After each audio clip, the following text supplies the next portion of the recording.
So guys ఈరోజు అయితే నా డైలీ రొటీన్లో మధ్యాహ్నం ఏం చేశారో చూద్దాము. చాలా మంచి మంచి డిషెస్ అయితే చేశారు. చాలా స్మెల్ ఇక్కడ వరకు వస్తుంది కాబట్టి అవి కూడా మీకు చూపించేస్తాను, చూసి ఎంజాయ్ చేసాను. So let's get in to the video. ఏం చేశారో చూద్దాం.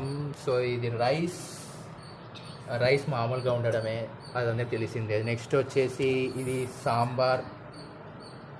సో నెక్స్ట్ వచ్చేసి ఇప్పుడు చాలా ఫేవరెట్ డిష్ ఇదే క్యాప్సికమ్ కర్రీ. దీని ఫుల్ వీడియో కావాలంటే చెప్పండి, కామెంట్ సెక్షన్లో చెప్పండి, ఖచ్చితంగా చేసి అయితే పెడతాను నేను. సో ఇంకొకటి వచ్చేసి స్టార్ ఐటమ్ వచ్చేసి టమాటా బాత్. దీని గురించి నేను మళ్ళీ మాట్లాడతాను మీతో. సో నెక్స్ట్ వచ్చేసి నా ఫేవరెట్ కర్డ్ రైస్. ఈ టైంలో మనకి ఎండలో ఉన్నప్పుడు ఇది తింటే చాలా బాగుంటుంది. సో నచ్చితే ఈ వీడియో సబ్స్క్రైబ్ చేసుకోండి and don't forget to hit the bell icon. Bye.